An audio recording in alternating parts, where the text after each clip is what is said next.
So today we're going to be cooking what I call mint bark. I usually always make it for the holidays. It's kind of one of my kids' favorites. But I originally started making this because I absolutely loved mint bark from a candy store that was on Balboa Island in Newport Beach when I was a kid. My sisters and I would always go walk down to the island and go to the island candy store and pick up honeycomb and mint bark. Theirs was green. They always did theirs kind of a light minty green, but mine I don't put any dye in. So because I loved it so much, I decided to figure out how to make it one Christmas when I was a young girl, and I've been making it ever since. And it's actually very simple, and I'm going to show you how to make it. So what you need is some white melting chocolate.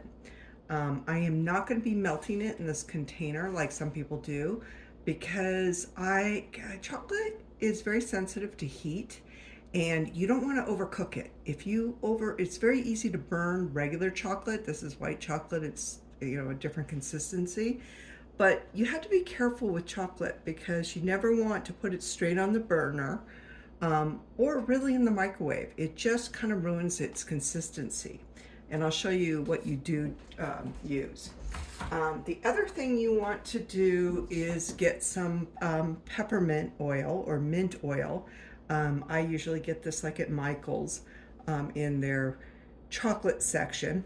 And the reason you want to get peppermint oil over peppermint extract from the grocery store is that the extract is made with water, and water and chocolate do not mix. Water hardens and ruins chocolate, so you never want water to touch chocolate when you're making it. So you want an oil rather than a water base when you're cooking flavoring chocolate. So any kind of flavor from flavoring to chocolate should always be an oil base. And again, I always, you can pick it up at one of your stores that has crafts and chocolates and,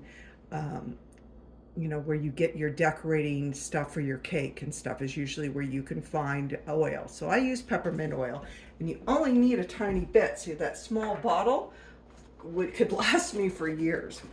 The other thing you want to get is some kind of cereal that's like a Rice Krispie, a crispy cereal.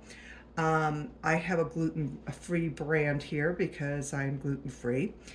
A rice cereal actually should all be gluten-free, but the difference between marking it gluten-free is that it's not processed with other things that wheat may have touched. So if you have an allergy, you don't want that. I have an intolerance, so as long as it doesn't have wheat in it, I'm fine. I don't care whether it's processed with wheat products. So this is what gives it the crunchiness. So it's kind of like a Nestle Crunch Bar, but with white chocolate and mint.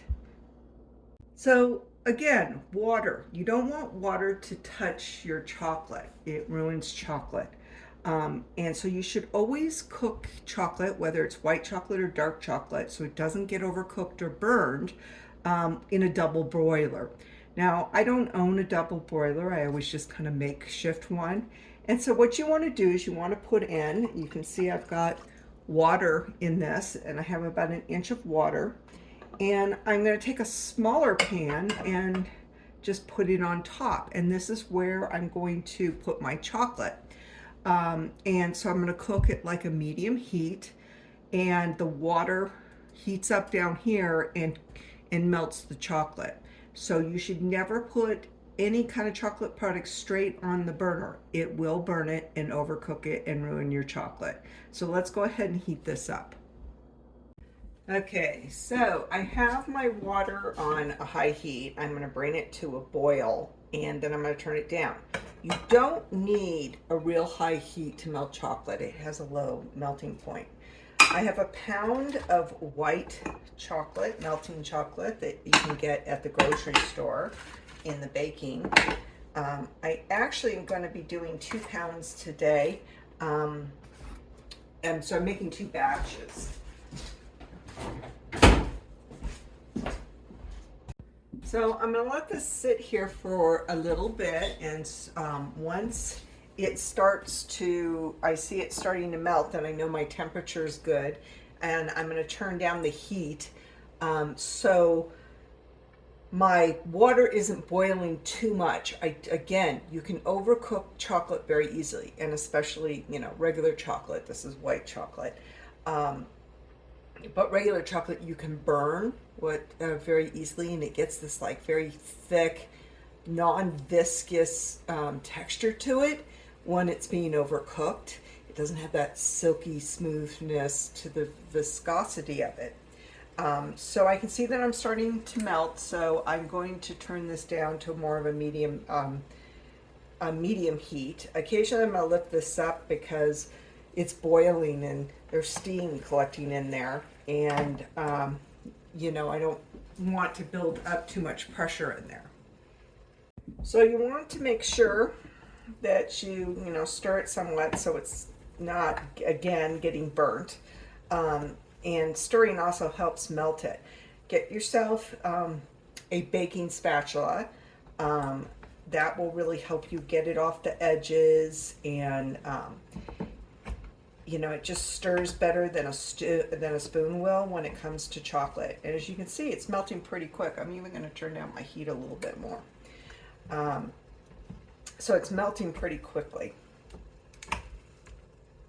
So I think I'm going to put my second batch of chocolate in here, my other pound. I was thinking I wasn't going to have room in here, but now that I see it melting, I can see that I am going to have room in this pot,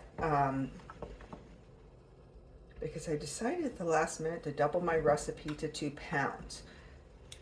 Okay. So our chocolate is pretty much all melted. Again, I'm not a fan of doing this in the microwave. A lot of products out there where, you know, they say, oh yeah, you can do this in the microwave. Well, it just, as far as I'm concerned, you can just overcook it so easily.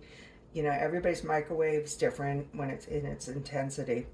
So I recommend that you always do chocolate on the stove in a double boiler like this, a makeshift one or one that you own. So, I mean, it should have this nice silky, you know, viscosity to it. And stirring it up just kind of helps accelerate the melting process. So the next thing we're going to do, once this is completely melted, is that we're going to put in the peppermint. We only need a tiny bit. Do not open it until you're ready to go. It can be messy if you spill it. Don't get it on your fingers and touch your eyes. You will burn your eyes with a spearmint. It's, you know, it's very strong, and it's very concentrated. We only need a couple of drops, if that. So basically what I do is I put in a drop and I taste. And then if I want more, then I add more. And I just kind of get it to the mint level that I prefer. And that's usually, depending on the spearmint oil that I'm using, it usually depends on the product. So we're all melted now. I'm going to turn off my heat, but my water's still hot underneath to keep, I don't want this to harden yet. So just keeping it on the water and keeping it under the hot water is going to keep this melted. If you find it starting to set, you know, get a little hard, then put your water back on like a low heat. So again, I'm actually going to put this in the cap first so I don't get too much. That's how strong it is. So I'm going to put another drop in because I didn't get a whole bunch. So I'm putting, oh, that's probably equivalent to about 2 to 3 drops. I'm going to stir that in, and I'm actually going to try it with a spoon and see if I have the right amount of spearmint that I prefer, or if I need more. So make sure that you stir in the mint really, really well before you do a taste test. This is very viscous, and so you want to make sure that you've really spread that mint oil around. So let's do a little taste. You twist it, then you keep it from dripping.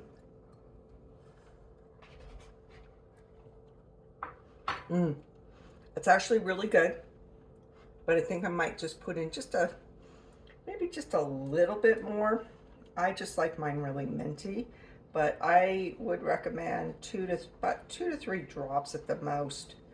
After you do this, make sure you wash your hands really good. So you, with soap, because this is oil. So you want to really get the oil off your fingers as much as possible so you don't touch your eyes and burn your eyes with this mint. Oh my goodness, it's like getting cayenne pepper, pepper spray in your eye. It just is really, really strong. So I'm gonna try to taste this again. Perfect. All right.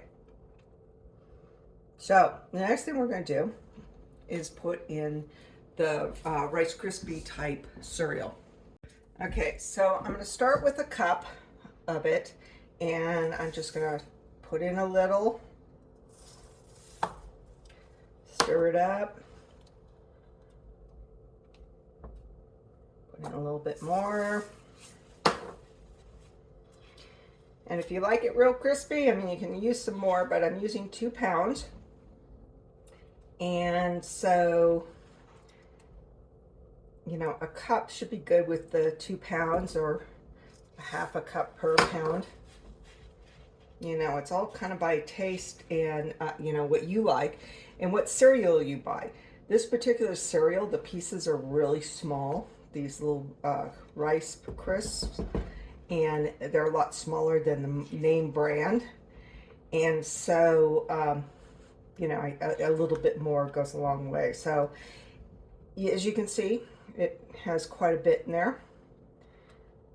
And it will give it that kind of like Nestle's, Nestle's Crunch Bar type crunch. That's what they put in a Nestle's Crunch Bar, are these rice cereals like this. So make sure it's really well mixed.